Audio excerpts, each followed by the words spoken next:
Hi friends, നമ്മൾ discuss ചെയ്തുകൊണ്ടിരുന്ന paper full time അല്ലെങ്കിൽ part time junior language teacher അറബിക്കിൻ്റെ ഒരു ക്വസ്റ്റ്യൻ പേപ്പറാണ്. സോ അതിൽ 2025 നടന്ന ക്വസ്റ്റ്യൻ പേപ്പറാണ്. അതിൽ 20 ക്വസ്റ്റ്യൻസ് GK വന്നിട്ടുണ്ട്. നിങ്ങൾക്ക് ഇവിടെ കാണാൻ പറ്റും 20 ക്വസ്റ്റ്യൻസ് 1 മുതൽ ആദ്യത്തെ 11, 12, 13, 20 വരെയുള്ള ക്വസ്റ്റ്യൻസ് GK ആണ്. സോ അത് നോർമൽ എക്സാമുകൾക്കൊക്കെ പ്രിപ്പയർ ചെയ്യുന്നവർക്ക് ഉപകാരപ്രദമായിട്ടുള്ള GK ക്വസ്റ്റ്യൻസ് ആണ്. ഫസ്റ്റ് പാർട്ട് ഞാൻ ചെയ്തിട്ടുണ്ട്. അതിൻ്റെ ലിങ്ക് നിങ്ങൾ കണ്ടിട്ടില്ലെങ്കിൽ ലിങ്ക് ഞാൻ ഡിസ്ക്രിപ്ഷനിൽ കൊടുക്കാം. ക്വസ്റ്റ്യൻ പേപ്പറിൻ്റെ ലിങ്കും ഡിസ്ക്രിപ്ഷനിൽ കൊടുക്കാം. ഇതിൽ ഇനി അടുത്ത് ചെയ്യാൻ പോകുന്നത് 21 മുതലുള്ള ക്വസ്റ്റ്യൻ, 11 മുതൽ 20 വരെയുള്ള ക്വസ്റ്റ്യൻസ് ആണ് കേട്ടോ. അതിൽ നിങ്ങൾ ക്വസ്റ്റ്യൻ ഞാൻ ജസ്റ്റ് ഒന്ന് കാണിക്കാം. ഇതിൽ 11ാമത്തെ ക്വസ്റ്റ്യൻ ഒരു ഫ്രഷ് ക്വസ്റ്റ്യൻ ആണ്. ഫ്രഷ് ക്വസ്റ്റ്യൻ എന്ന് വെച്ചാൽ അധികം പ്രീവിയസ് ആയിട്ട് ചോദിച്ചിട്ടില്ല. 12 റിപ്പീറ്റഡ് ക്വസ്റ്റ്യൻ ആണ്, 13 റിപ്പീറ്റഡ് ക്വസ്റ്റ്യൻ ആണ്, 14 റിപ്പീറ്റഡ് ക്വസ്റ്റ്യൻ ആണ്, 15 റിപ്പീറ്റഡ് ക്വസ്റ്റ്യൻ ആണ്, 16 റിപ്പീറ്റഡ് ആണ്, 17 ഡിലീറ്റഡ് ആണ്, ക്വസ്റ്റ്യൻ ഡിലീറ്റ് ആയിപ്പോയി. 18 വളരെ ഒരു നല്ലൊരു ക്വസ്റ്റ്യനാണ്. നല്ല ക്വസ്റ്റ്യൻ വെച്ചാൽ ജനറൽ PSCക്കൊക്കെ ചോദിക്കാൻ പറ്റിയൊരു നല്ലൊരു ക്വസ്റ്റ്യനാണ്. അത് ചോദിച്ചിട്ടില്ല. Okay. 19 name the dictionary, 19 previous ചോദിച്ചിട്ടുണ്ട്, 20 ഒരു ഫ്രഷ് ക്വസ്റ്റ്യനാണ്. എന്തായാലും നമുക്ക് ക്വസ്റ്റ്യൻ ഏതാണെന്നൊക്കെ ഉള്ള ആൻസറും എന്ത് ചെയ്യുക ഒന്ന് നോക്കാം.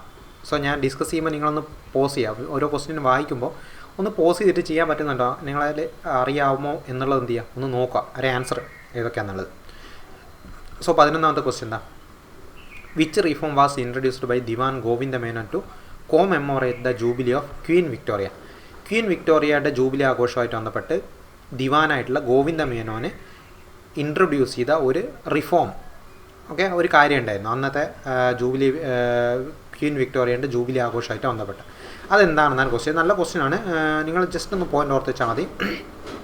എന്താ ഇതിൻ്റെ ആൻസർ എന്താണെന്ന് വെച്ച് കഴിഞ്ഞാൽ introduction of opening of first school for girls in Cochin state at Thrissur കേട്ടോ. First girls school in Cochin state at Thrissur. തൃശ്ശൂരിലെ കൊച്ചിൻ സ്റ്റേറ്റ്, കൊച്ചിൻ അന്നേരം കൊച്ചിൻ സ്റ്റേറ്റ് ആണല്ലോ, കൊച്ചിൻ സ്റ്റേറ്റിൻ്റെ ഭാഗമാണ് ഏത്? തൃശ്ശൂർ. അത് അവിടെ ആദ്യത്തെ ഫസ്റ്റ് സ്കൂൾ ഫോർ ഗേൾസ് സ്ഥാപിച്ചത് ആരാണ്? ദിവാൻ ഗോവിന്ദ മേനോനാണ്. അത് ഒന്ന് ഓർത്ത് നോക്കണം. അത് എന്തുമായിട്ട് ബന്ധപ്പെട്ടാണെന്ന് ചോദിച്ചാൽ എന്താ? ക്വീൻ വിക്ടോറിയയുടെ ജൂബിലി ആഘോഷമായിട്ട് ബന്ധപ്പെട്ട ഒരു കാര്യമാണ്. ഓക്കെ, അതൊരു പോയിൻ്റ് അങ്ങനെ തന്നെ ഓർത്ത് വെച്ചാൽ മതി. അധികം ഇതിൽ ഡീപ്പായിട്ടൊന്നും നമുക്ക് അധികം പോകാനില്ല. ഗോവിന്ദ മേനോനെ അധികം ഡീപ്പായിട്ടൊന്നും നമുക്ക് പഠിക്കണ്ട. ഇടയ്ക്ക് ഇങ്ങനെയുള്ള ഒരു ക്വസ്റ്റ്യൻ വരുമ്പോൾ അതൊന്നും എന്ത് ചെയ്താൽ മതി, അത് ഒന്ന് നന്നായിട്ട് തന്നെ ഓർത്ത് വെച്ചാൽ മതി. 12ാമത്തെ ക്വസ്റ്റ്യൻ, ഇതൊക്കെ കോമൺ ആയിട്ട് എപ്പോഴും റിപ്പീറ്റഡ് ആയിട്ട് ക്വസ്റ്റ്യൻ ചെയ്യുന്നതാണ്. Which provision of Indian constitution guarantees equality in public employment? അതേ പൊതു ഇടത്തിൽ എന്താണ് ജോലിയിൽ സമത്വം ഏത് ആർട്ടിക്കിളാണെന്നാണ്. ഏത് ആർട്ടിക്കിൾ? ആർട്ടിക്കിൾ 16 കേട്ടോ, ജോലി സമത്വം. 15, 17, 18 ഇതൊക്കെ ഏതാ എന്തൊക്കെയാണെന്നുള്ളതൊന്ന് ജസ്റ്റ് ഒന്ന് പറയാം. 15 ആർട്ടിക്കിൾ 15 എന്താ പറയുന്നത്? അതായത് മതം, വർഗം, ജാതി, ലിംഗം ഇങ്ങനെയുള്ള അടിസ്ഥാനത്തിൽ ഒരു പൗരനോട് വിവേചനം പാടില്ല കേട്ടോ. വിവേചനം പാടില്ല എന്നുള്ള വിവേചനത്തിനെതിരെയുള്ള ആർട്ടിക്കിളാണ് ആർട്ടിക്കിൾ 15. 16 നമ്മൾ ഓൾറെഡി പറഞ്ഞു, എന്താണ് പബ്ലിക് എംപ്ലോയ്മെൻറ്റുമായിട്ട് ബന്ധപ്പെട്ടാണ്. 17 എന്താ? തൊട്ടുകൂടായ്മ, അൺടച്ചബിലിറ്റി, അതേപോലെ അയിത്തം, ഇതൊക്കെ നിരോധിക്കുന്ന ആർട്ടിക്കിളാണ് ഇത്, ആർട്ടിക്കിൾ 17. ആർട്ടിക്കിൾ 18 ഇത് ഓപ്ഷനിലുണ്ട്. ആർട്ടിക്കിൾ 18 പദവി നാമങ്ങൾ, അതായത് അക്കാദമിക് പദവിയും മിലിറ്ററി പദവി വെച്ചിട്ടുള്ള മറ്റ് പദവി നാമങ്ങളൊക്കെ എന്ത് ചെയ്യും? നിർത്തലാക്കി. ടൈറ്റിൽസ് ഇല്ലേ, ടൈറ്റിൽസ് ചില ആളുകൾക്ക് ഇന്ന ടൈറ്റിൽ ഉണ്ടാവും, രാജ എന്നൊക്കെ തുടങ്ങുന്ന അങ്ങനെയുള്ള പദവി നാമങ്ങളൊക്കെ എന്ത് ചെയ്തു? എടുത്തു കളഞ്ഞു. അങ്ങനെയുള്ള പദവി നാമങ്ങളൊന്നും പാടില്ല. പക്ഷെ അക്കാദമിക്കും മിലിറ്ററിയും എന്ത് ചെയ്യുക? പദവി നാമങ്ങൾ വെക്കാം എന്നുള്ളതാണ്. ഇനി അടുത്ത 13ാമത്തെ ക്വസ്റ്റ്യൻ നമ്മളിപ്പോൾ ഡിസ്കസ് ചെയ്ത ക്വസ്റ്റ്യൻ ആണ്. Okay, what is the primary purpose of the article 17? 17 ഏതാ? ആർട്ടിക്കിൾ 17 പറയുന്നത് ഏതാ? ഞാനിപ്പോൾ തൊട്ട് മുമ്പ് പറഞ്ഞു. ആർട്ടിക്കിൾ 17 അൺടച്ചബിലിറ്റി, ഇറാഡിക്കേറ്റിംഗ് അൺടച്ചബിലിറ്റി, അതായത് തൊട്ടുകൂടായ്മ. ഓക്കെ, അത് ഇറാഡിക്കേറ്റ് ചെയ്യുന്നതാണ് ഏത്? ആർട്ടിക്കിൾ 17. ഇനി 14ാമത്തെ question, what is the literal meaning of the term mandamus? നിങ്ങൾ പൊളിറ്റി പഠിക്കുമ്പോൾ അതിൽ പഠിച്ചിട്ടുണ്ടാവും. നമുക്ക് റിട്ടുകളുണ്ട് അല്ലേ, റിട്ട്സ്. ആ റിട്ടുകളിൽ 5 റിട്ടുകളുണ്ട്. ആ റിട്ടുകളിൽ ഒന്നാണ് മാൻഡമസ്. മാൻഡമസ് എന്നുള്ളതിൻ്റെ മീനിങ് എന്താണെന്നാണ് ചോദിക്കുന്നത്. അതൊന്നുമില്ല. ഇതിൽ മാൻഡമസ് എന്നുള്ളതിൽ ആദ്യത്തെ ഒരു 4 വേർഡ് മാൻഡ് എന്നെടുത്താൽ കമാൻഡ്, അത് തന്നെയാണ് അതിൻ്റെ ആൻസർ. ഓക്കെ, അത് ഇതിൽ തന്നെ ഉണ്ടായി വരും, കമാൻഡ്, മാൻഡമസ്. റിട്ടുകളെ പറ്റി പറയുകയാണെങ്കിൽ എന്താ? അതായത് മൗലികാവകാശം സംരക്ഷിക്കുന്നതിനായിട്ട് സുപ്രീം കോടതിക്ക് ഹൈക്കോടതിക്ക് എന്ത് ചെയ്യുക? 5 തരത്തിലുള്ള റിട്ടുകൾ പുറപ്പെടുക. ആ 5 റിട്ടുകളാണ് ഏതൊക്കെ? Habeas corpus, mandamus, prohibition, quo warranto, certiorari. ഇത് 5 ചോദിക്കാറുണ്ട് കേട്ടോ. ഇത് കോമൺ ആയിട്ട് എപ്പോഴും ചോദിക്കുന്നതാണ്. ഹേബിയസ് കോർപ്പസ് എന്ന് വെച്ചാൽ എന്താ? പ്രൊഡ്യൂസ് ദ ബോഡി എന്നാണ്.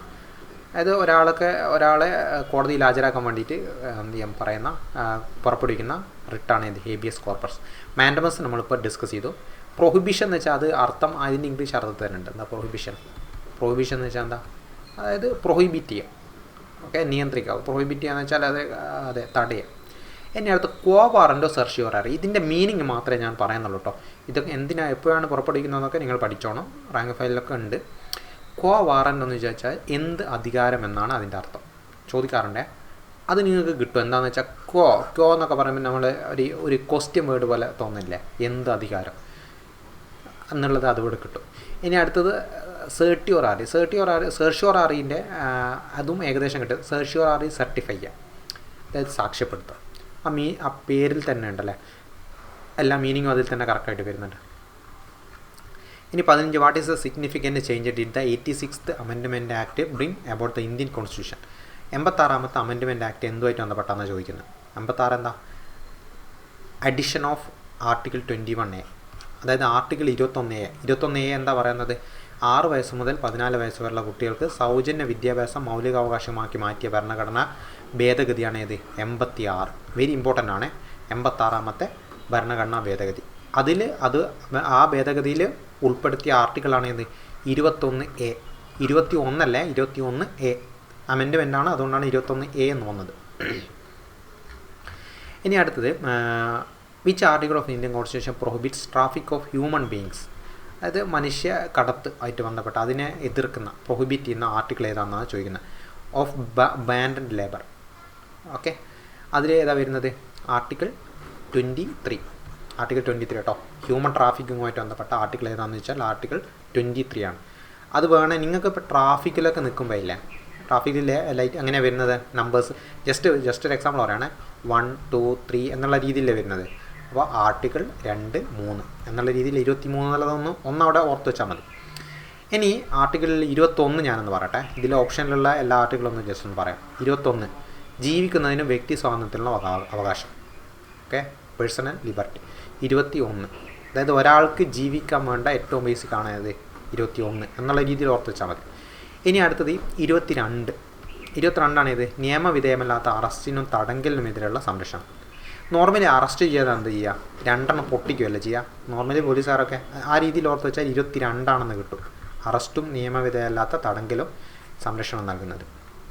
ഇനി ബാലവേല നിരോധന ഏത് ആർട്ടിക്കിൾ, 24 കേട്ടോ, 24. അതായത് നോർമലി കുട്ടികളെ കൊണ്ട് ജോലി ചെയ്യിക്കുന്നവർ 24 മണിക്കൂർ ജോലി ചെയ്യിക്കാൻ നോക്കും, കാരണം അവർ തിരിച്ച് പ്രതികരിക്കില്ലല്ലോ. ഇപ്പോൾ 24 എന്നുള്ളത് ആ രീതിയിൽ ഓർത്ത് വെച്ചാൽ ആർട്ടിക്കിൾ 24 ഏതാണെന്ന് കിട്ടും, ബാലവേല നിരോധനമായിട്ട് ബന്ധപ്പെട്ട ആർട്ടിക്കിളാണെന്നുള്ള കിട്ടും. 17ാമത്തെ ക്വസ്റ്റ്യൻ എന്താണ്, ക്വസ്റ്റ്യൻ ഡിലീറ്റഡ് ആണ്, അതൊരു ആംബിഗസ് ക്വസ്റ്റ്യൻ ആണ്, അതുകൊണ്ട് കൂടുതലായിട്ട് അതിനെ പറ്റിയൊന്നും പറയുന്നില്ല ഞാൻ. 18ാമത്തെ ക്വസ്റ്റ്യൻ എന്താ, during which short span of time did 10 amendments to the Indian constitution take place. ഇതൊരു നല്ല ക്വസ്റ്റ്യനാണ്. നല്ല ക്വസ്റ്റ്യൻ എന്ന് വെച്ചാൽ ഡിഗ്രിക്കൊക്കെ ചോദിക്കാൻ പറ്റുന്ന ഒരു നല്ലൊരു ക്വസ്റ്റ്യനാണ്, ഡിഗ്രി ലെവൽ കോമൺ PSCക്കൊക്കെ. അതായത് 10 അമെൻഡ്മെൻറ്റ് ഭേദഗതികൾ നടന്ന ഏത് ഇയറിലാണ് നടന്നതെന്നാണ്, ഏത് ഇയർ സ്പാൻ ഓഫ് ഇയർ, അതായത് 80 മുതൽ 82 വരെ 10 നടന്നിട്ടുണ്ടോ ഭേദഗതി. നിങ്ങൾക്കറിയാം ഭേദഗതി എന്ന് പറയുമ്പോൾ എന്താ, കോൺസ്റ്റിറ്റ്യൂഷണൽ ഭേദഗതിയാണ്, ഭരണഘടനാ ഭേദഗതി. അല്ലെങ്കിൽ 95 മുതൽ 97 വരെയാണോ, 2001 മുതൽ 2003 വരെയാണോ, 2010 മുതൽ 12 വരെയാണെന്ന് ചോദിക്കുന്നത്. ആൻസർ ഏതാ, ഓപ്ഷൻ C ആണ് കേട്ടോ. 2001 മുതൽ 2003 വരെ 10 അമെൻഡ്മെൻറ്റാണ് നടന്നത് ഭേദഗതി ഇന്ത്യൻ ഭരണഘടനയിൽ. അതിൽ ഏറ്റവും ഇമ്പോർട്ടൻ്റ് ആയിട്ട് നടന്ന ചിലത് ഞാൻ പറയാം. 86 ഓൾറെഡി നമ്മൾ ഡിസ്കസ് ചെയ്തു. 86 എന്താണെന്നുള്ളത് എന്താ, ആർട്ടിക്കിൾ 21A കൊണ്ടുവന്നത് എന്തായിരുന്നു, 6 മുതൽ 14 വരെയുള്ള കുട്ടികൾക്കുള്ള വിദ്യാഭ്യാസം നിർബന്ധമാക്കുന്ന ആർട്ടിക്കിൾ 86ാമത്തെ ഭേദഗതി കേട്ടോ, ആർട്ടിക്കിൾ 21A കൊണ്ടുവന്നത്. ഇനി അതിൽ ഇതൊക്കെ ഇപ്പോൾ നടക്കുന്നത് ഇപ്പോൾ 2001 2003 ഇടയിലാണ്. അടുത്ത 89 പ്രകാരമാണ്. അതുവരെ ദേശീയ പട്ടികജാതി പട്ടികവർഗ കമ്മീഷനായിരുന്നു, അത് 2ആയിട്ട് ഡിവൈഡ് ചെയ്താൽ ഒന്നെന്തായിരിക്കും, ദേശീയ പട്ടികജാതി കമ്മീഷനാവും, ദേശീയ പട്ടികവർഗ കമ്മീഷനാവും. അതായത് SC കമ്മീഷൻ, ST കമ്മീഷൻ എന്നിങ്ങനെ 2ആയിട്ട് ഡിവൈഡ് ചെയ്തത് ഏത് ഭേദഗതിയുടെ അടിസ്ഥാനത്തിലാണ്, 89 കേട്ടോ, മറന്നു വരുന്നത് 89ആണ്. ഇനി 91 വളരെ ഇമ്പോർട്ടൻ്റ് ആണ്. ഇപ്പോൾ അടുത്ത് ഒത്തിരി പ്രാവശ്യം റിപ്പീറ്റഡായി ചോദിച്ചു. അതായത് പാർലമെൻറ്റിൻ്റെ 15% കൂടുതൽ ആവാൻ പാടില്ല. ആര്, മന്ത്രിമാരുടെ എണ്ണം പാർലമെൻറ്റിലെ മൊത്തം അംഗങ്ങളുടെ 15% കൂടാൻ പാടില്ല എന്ന് പരാമർശിക്കുന്ന ഭേദഗതിയാണ് ഏത് 91ാമത്തെ ഭേദഗതി. ഇമ്പോർട്ടൻ്റ് ആണ്. ഈ 25 തന്നെ ചോദിച്ചു ഈ ക്വസ്റ്റ്യൻ. ഇനി 19ാമത്തെ ക്വസ്റ്റ്യൻ എന്താ? Name the case in which the judiciary advanced theory of basic structure. അതായത് ഭരണഘടനയ്ക്ക് ഒരു ബേസിക് സ്ട്രക്ചർ ഉണ്ട് അല്ലേ? ആ ബേസിക് സ്ട്രക്ചറുമായിട്ട് ബന്ധപ്പെട്ട കേസ് ഏതാണെന്നാണ് ചോദിക്കുന്നത്. കേശവാനന്ദ ഭാരതി കേസ്. നമ്മൾ കേസ് പഠിക്കുമ്പോൾ ഏറ്റവും ഇമ്പോർട്ടൻ്റ് ആയിട്ടും ഏറ്റവും ആദ്യം പഠിക്കുന്ന കേസാണിത്, കേശവാനന്ദ ഭാരതി കേസ്. അത് ഓർത്ത് നോക്കണേ. അതിലാണ് ഭരണഘടനയ്ക്ക് ഒരു ബേസിക് സ്ട്രക്ചർ ഉണ്ടെന്നും അത് എന്ത് ചെയ്യാൻ പറ്റില്ല, ഒരിക്കലും അതിനെ ആൾട്ടർ ചെയ്യാൻ പറ്റില്ല, ഒരു മാറ്റാൻ പറ്റില്ലെന്നും വിധിച്ചത് ഈ ഒരു കേശവാനന്ദ ഭാരതി കേസിലാണ്. കേശവാനന്ദ ഭാരതി എനിക്കൊന്ന് കഴിഞ്ഞ വർഷം 2 വർഷം മുമ്പങ്ങനെ മരണപ്പെട്ടുപോയൊക്കെ ഇത് വളരെയധികം ചർച്ചയായിരുന്നു ഈ ഒരു അദ്ദേഹത്തെ പറ്റിയുള്ള കാര്യങ്ങളൊക്കെ. അത് ഇത് ഇമ്പോർട്ടൻ്റ് ആണ്, ഒന്ന് ഓർത്ത് നോക്കണം കേട്ടോ. ഇനി ഇതിൽ തന്നെ പറഞ്ഞിരിക്കുന്നത് നോക്കെ, ഇതിൽ പറഞ്ഞില്ല, ബെറുവാരി കേസ് വടക്ക് ചോദിക്കാറുണ്ട്. അതായത് ബെറുവാരി കേസ് എന്താ പറയുന്നത് വെച്ചാൽ preamble is not part of the Indian constitution. അതായത് പ്രീആംബിൾ എന്ന് വെച്ചാൽ എന്താ, ആമുഖം ഇന്ത്യൻ ഭരണഘടനയുടെ ഭാഗം അല്ല എന്ന് വിധിച്ചത് ബെറുവാരി കേസിലാണ്. ഓക്കെ, അതായത് വേറെ എന്ന് ഓർത്ത് വെച്ചാൽ മതി. ബെറുവാരി എന്നുള്ള വേറെ, ആമുഖം വേറെ, കോൺസ്റ്റിറ്റ്യൂഷൻ വേറെ എന്നുള്ള രീതിയിൽ എന്ത് ചെയ്താൽ മതി, കണ്ടാൽ മതി, എന്നാൽ അത് കിട്ടും കേസ്. ഇനി ഓപ്ഷനിൽ പറഞ്ഞിരുന്നത് ഗോലഖ്നാഥ് കേസ്, ഓപ്ഷൻ സിയിലുള്ള. ഇതും എന്ത് ചെയ്യാണ്ട് ഒന്ന് മുമ്പ് ചോദിച്ചിട്ടുണ്ട്. ഗോലഖ്നാഥ് കേസിലാണ് എന്ത് പറയുന്നത്, അതായത് parliament could not amend fundamental rights. Fundamental rights എന്ത് ചെയ്യാൻ പറ്റില്ല, ഭേദഗതി ചെയ്യാൻ പറ്റില്ല പാർലമെൻറ്റിന് എന്ന് വിധിച്ചത് ഈ ഗോലഖ്നാഥ് കേസിലാണ്. ഓക്കെ, ഫണ്ടമെൻ്റൽ റൈറ്റ് എന്ന് വെച്ചാൽ മൗലിക അവകാശങ്ങൾ എന്ത് ചെയ്യാൻ പറ്റില്ല, പാർലമെൻറ്റിന് ഒരിക്കലും മാറ്റാൻ പറ്റില്ല, അമെൻഡ് ചെയ്യാൻ പറ്റില്ല എന്ന് വിധിച്ചത് ഈ ഗോലഖ്നാഥ് കേസിലാണ്. ഓക്കെ, അതൊന്ന് ഓർത്തോക്കെ. ഇനി 20ാമത്തെ question, who introduced reform such as abolition of compulsory labour and the slave trade in Cochin state during the late 19th century. ഇതും മുമ്പ് അങ്ങനെ ചോദിച്ചിട്ടില്ല. എന്താണ് കൊച്ചിൻ സ്റ്റേറ്റിൽ, കൊച്ചി രാജ്യത്ത് എന്ത് നടന്നത്, അബോളിഷൻ ഓഫ് കമ്പൾസറി ലേബർ, അതായത് നിർബന്ധിത തൊഴിലും അതേപോലെ ഈ അടിമത്തത്തിൻ്റെ കച്ചവടം നിരോധിച്ചത് ആരാണെന്നാണ്, ദിവാൻ ഗോവിന്ദ മേനോൻ കേട്ടോ. ദിവാൻ ഗോവിന്ദ മേനോനാണ് അത് നിരോധിച്ചത്. ഓക്കെ, ഗോവിന്ദ മേനോൻ നിങ്ങൾക്ക് ഓർമ്മ ഉണ്ടോ? തൊട്ട് മുമ്പ് ഞാനൊരു ഗോവിന്ദ മേനോൻ പറഞ്ഞിട്ടുണ്ടായിരുന്നു. ഏത് ടൈമിൽ 11ാമത്തെ ക്വസ്റ്റ്യൻ. ദിവാൻ ഗോവിന്ദ മേനോൻ എന്താ, അന്ന് ക്വീൻ വിക്ടോറിയയുടെ ജൂബിലി ആഘോഷമായിട്ട് ബന്ധപ്പെട്ട് കൊച്ചിൻ സ്റ്റേറ്റിലെ തൃശ്ശൂരിൽ എന്ത് ചെയ്തു, ഫസ്റ്റ് ഗേൾസ് സ്കൂൾ സ്ഥാപിച്ചത് ഈ ഗോവിന്ദ മേനോനാണ്. അത് ആ ഒരു കണക്ട് ഫാക്ട്സും രണ്ടും കൂടി ഒന്ന് എന്ത് ചെയ്യാം, അവിടെ ഒന്ന് ഓർത്ത് നോക്കാം. ഓക്കെ, ഇത്രയാണ് 20 ക്വസ്റ്റ്യൻസ്, ഇത്രയേ ഉള്ളൂ. അടുത്ത വരുന്ന ഇതിലെ ക്വസ്റ്റ്യൻസൊക്കെ അറബി ആയിട്ട് എന്താ അത് നമ്മൾ ഡിസ്കസ് ചെയ്യുന്നില്ല. എന്തായാലും അടുത്തൊരു വീഡിയോയിൽ പുതിയൊരു ക്വസ്റ്റ്യൻ പേപ്പറായിട്ട് കാണാം. ഓക്കെ.